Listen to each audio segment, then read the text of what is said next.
मेरी बीवी ने कहा कि अहमदाबाद जा रहे हो, तुम्हारा ससुराल है, ज़रा आराम से बात करना। उसने कुछ गुजराती में भी लिख के दिया कि ये वहाँ पढ़ देना, लेकिन ये गलती हो जाएगी, इसीलिए इट माइट बी एम्बैरेसिंग। तो मैंने वो व्हाट्सएप पे लिखा हुआ है, मैंने कहा मैं ये रिस्क नहीं लूँगा कि कल को गलत बात बोलूँ और यहाँ से फिर लोग मुझे कहें क्या क्या कह दिया। तो वो गुजरात की हैं, मैं पंजाब का हूँ, और ये शादी बड़ी मुश्किल होती है गुजरातियों और पंजाबियों की। मैं आपके सामने जो बात कहना चाहता हूँ वो इस किताब में भी है कि हम एक बहुत ही कठिन वक्त में रह रहे हैं। अगर आपको कोई 1940 में कहता या सेकेंड वर्ल्ड वॉर के बीच में कहता कि भाई अभी 2-3 साल में कोई 10 लाख लोग मर जाएंगे, तो आप कहते कि ये तो बावला हो गया, पता नहीं क्या बात कर रहा है। लेकिन 5 साल के अंदर जहाँ यूरोप में 60 लाख यहूदियों को हिटलर ने मारा, उसके 2 ही साल में हम भूल गए। और इसी सरजमीन में 100 किलोमीटर के दायरे में 10 लाख आदमी, औरत, बच्चे, जानवर तो लाखों के हिसाब से बंटवारे में कत्ल हो गए। ना सिर्फ पंजाब का बंटवारा हुआ, बंगाल का भी हुआ। और 25 साल के अंदर फिर हमने 1971 में 30 लाख मुसलमान मार दिए। एक सफेद रंग के पंजाबी फौज ने एक काले रंग के छोटे मुसलमान का कत्लेआम कर दिया बांग्लादेश में।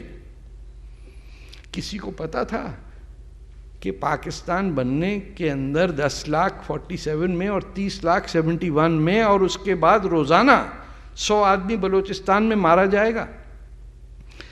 किसी ने सोचा था कि पाकिस्तान बनने के बाद जो दंगा फसाद होगा उसका गुजरात में भी असर होगा, जबलपुर में भी होगा, आज तक कश्मीर के अंदर हो रहा है।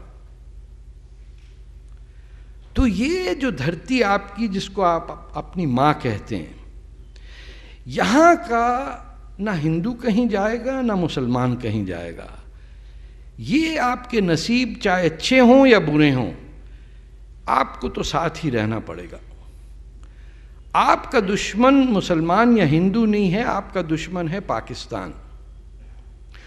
आप ढूंढ के जगह जगह जा रहे हैं दाऊद को ढूंढने, अरे वो पूरा मुल्क ही दाऊद है।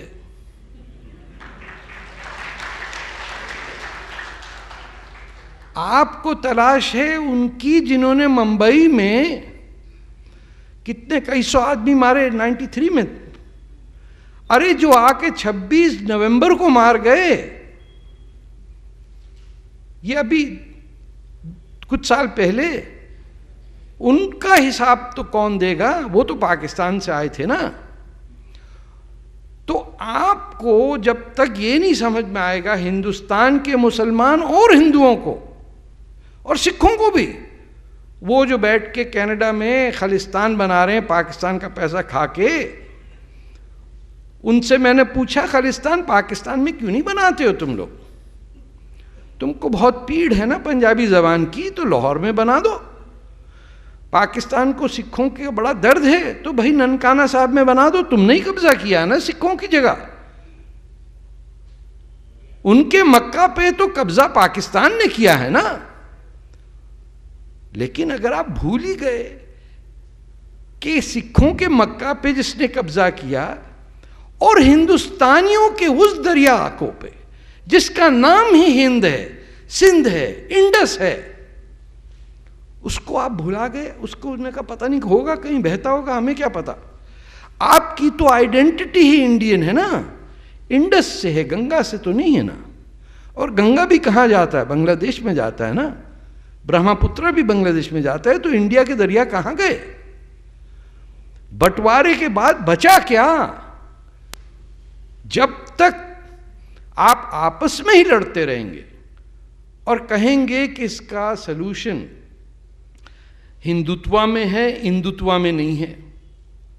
मेरी आपसे दरख्वास्त है कि अगर आपने अपनी धरती को बचाना है और ये देखना है कि जिस तरह आपके प्राइम मिनिस्टर मोदी साहब की हुकूमत के अंदर इस शहर में दंगे ख़त्म हो गए, आज तक कभी राइट नहीं हुआ, 2001 की लोग बात करते हैं, उसके बाद तो सबक सीख लिया, आगे बढ़ गए ना लोग।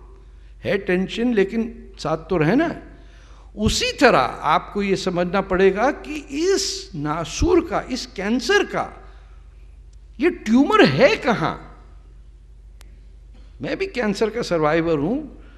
जब स्पाइन के ऊपर ट्यूमर हुआ, उन्होंने कहा सर्जरी करो, उसके बाद कीमोथेरेपी होगी, फिर रेडिएशन होगा।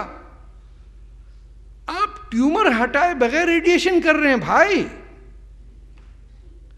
आपको जहां ये ट्यूमर है, जिसका नाम है जनरल आर्मी हेडक्वार्टर्स रावलपिंडी, और जिसका नाम है ISI, जिसका प्लूरल है आइसिस, ये हिंदुस्तान का बोझ है कि वो हटाएगा इस नासूर को। ये इजिप्ट और सीरिया और इराक की जंग नहीं है अमेरिका से, ये हिंदुस्तान की जंग है अपनी सर्वाइवल के लिए। क्योंकि दुश्मन की निगाह, उसकी नजर आप पे है, जिसको कहते हैं गजवा हिंद।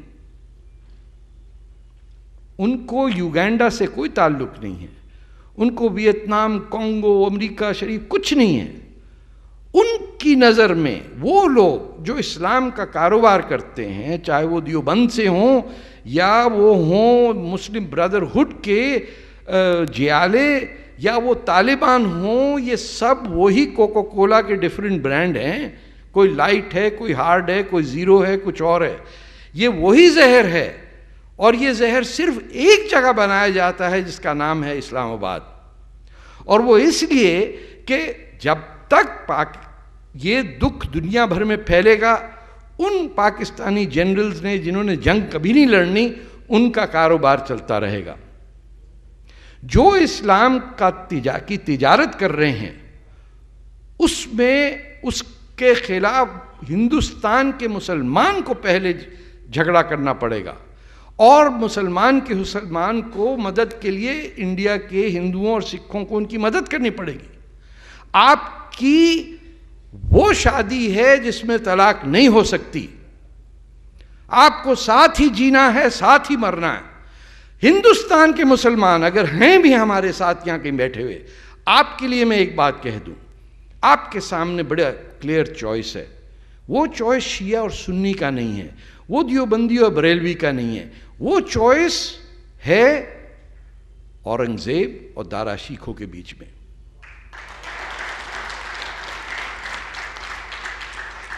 जो है मुसलमान हिंदुस्तान का, उसका लीडर है दारा शिको, और जो है दुश्मन हिंदुस्तान, उसका लीडर है औरंगजेब। और अगर ये आप नहीं समझ सकते तो दोस्त और दुश्मन की पहचान इस पे करिए। आप कहें कि भाई MJ अकबर साहब और आरिफ मोहम्मद खान साहब कब चलेंगे तारिक फतेह के साथ काला पेंट लेके, कि दिल्ली में जहां जहां औरंगजेब लिखा उस पर पेंट लगाएं। वो शख्स जिसने बाप को बंद कत्ल किया, बेटे का कत्ल किया, भाई का कत्ल किया, बहन को जाके रेड फोर्ट से पकड़ के ऊंची दीवार से फेंक दिया, उसका क्या कसूर था कि उसने इश्क किया था? उस पर भी तो फिल्म बनाओ ना सलमान खान।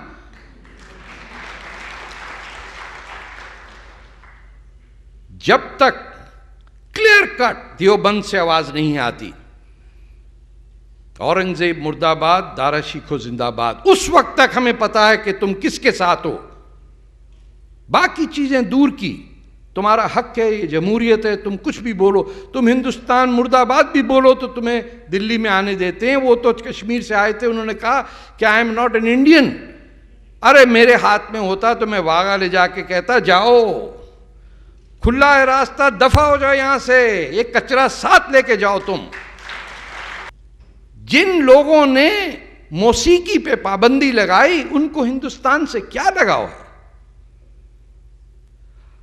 ये वो जगह है जहां प्रॉफिट मोहम्मद की औलादों को पनाह दी, हिंदुस्तान के एक राजा जिसका नाम दाहिर था, जो सिंध का राजा था, उसने कहा ये हमारा मुल्क है, यहां कोई भी आएगा हम उसे अपने सर आंखों पे। तो the prophet's family found refuge in Sindh. उसके पीछे आए प्रॉफिट की फैमिली के कातिल, उनका नाम था मोहम्मद बिन कासिम। हिंदुस्तान के मुसलमानों के सामने एक सवाल है, तुम्हारा लीडर कौन है, राजा दाहिर या मोहम्मद बिन कासिम? अगर तुम राजा दाहिर को नहीं मानते हो तो तुम्हें खुदा की बहुत अजाब मिलेगा कि तुम कहते हो मोहम्मद तुम्हारा पैगंबर है, उसकी औलाद को पनाह मिली और जिसने घर दिया उसको तुम धुतकारते हो और नसीम हिजाजी की किताबें छापते हो दिल्ली में। कुछ शर्म नहीं है? अगर मुसलमान हो तो जिसने तुम्हें पनाह दी उसको कहो शुक्रिया, धन्यवाद, आपका बड़ा एहसान है हम पे कि आपने, इंडिया ने जब मक्का में मस्जिद नहीं थी तब मस्जिद बनाई मलाबार में, कोचिन से जरा ऊपर। पता है आपको, दुनिया की पहली मस्जिद मदीना में, दूसरी हिंदुस्तान में। किसने दी वो जमीन? राजा हिंदू था। उसने कहा मुसलमान आए, इनको दो, इनको कहीं नमाज वमाज पढ़नी होती है। वो आज भी मस्जिद है। वो लोग जो कहते हैं कि हम बहुत बड़े मुसलमान हैं, मेरे साथ चलें, हज तो केरला में होगा ना हमारा। आप जाते हैं कुतुब मीनार, कुतुब मीनार तो हमारे दुश्मनों ने बनाया। कोई मंदिर तोड़ के भी बनाता है मस्जिद? कहां लिखा है मस्जिद तोड़ो? ये तो हिंदुस्तान के दुश्मन थे जो तैमूर थे और लोदी थे और बाबर थे। हमारे बादशाह का नाम तो अकबर था और दारा शिकोह था। इस पे क्लैरिटी होनी चाहिए और इस पे कॉम्प्रोमाइज नहीं हो सकता। औरंगजेब हमारा दुश्मन है, औरंगजेब का नाम दिल्ली में कहीं नहीं होना चाहिए। और ये एंटी मुस्लिम बात नहीं है, ये प्रो मुस्लिम बात है। इस मुल्क में यहां अबुल कलाम आजाद और बादशाह खान जैसे लोग कुर्बानी दे के अपनी कब्रों में चले गए, वहां आके जनरल मुशर्रफ तकरीर करते हैं कि क्या होगा हिंदुस्तान का हशर। भाई मियाँ, जिसने दिल्ली से बगावत की और छोड़ के दिल्ली से नफरत की, उसको तो इंसान ही हम नहीं समझते, मुसलमान कहां से होगा? जहां तक इस किताब का ताल्लुक है, I am requesting you, not because I will make anything, I will make nothing out of this book, I don't get royalty, I don't anything. आपसे रिक्वेस्ट है, एक दो फिल्में कम देखें हॉलीवुड की और 700 रुपए की किताब खरीदें एक, और एक अपने दोस्त मुसलमान के लिए, और दोनों बैठ के पढ़ें कि हमारी जिम्मेदारी एज इंडियंस क्या है। India is the future of humanity. मेरी बीवी एक ताजिर फैमिली से है, टपाल चाय कभी पाकिस्तान जाएं तो बड़ी कड़क चाय बनती है उससे। उसने एक बड़ी प्यारी बात की। कुछ गुजराती जो हैं वो सियासत में और विजडम में मशहूर नहीं है, लेकिन कमबख्त दोनों गांधी और जिन्ना यहीं से निकले थे, ये भूल जाते हैं लोग। नरगिस ने ये कहा कि तारिक, कल को दुनिया तबाह हो जाए, कोई ना बचे और सिर्फ हिंदुस्तान हो, तो दुनिया वैसी की वैसी, गोरा काला, हिंदू मुसलमान ईसाई यहूदी पारसी सिख बुद्धा, हर कोई तो है यहां। आज से 100 साल पहले 1 बिलियन लोग थे, 1 बिलियन फिर होंगे, फिर चल निकलेंगे। दुनिया को गिनती सिखाई हमने। हर कुरान के हर पेज पे हिंदू का नंबर लिखा, क्या आपको पता है?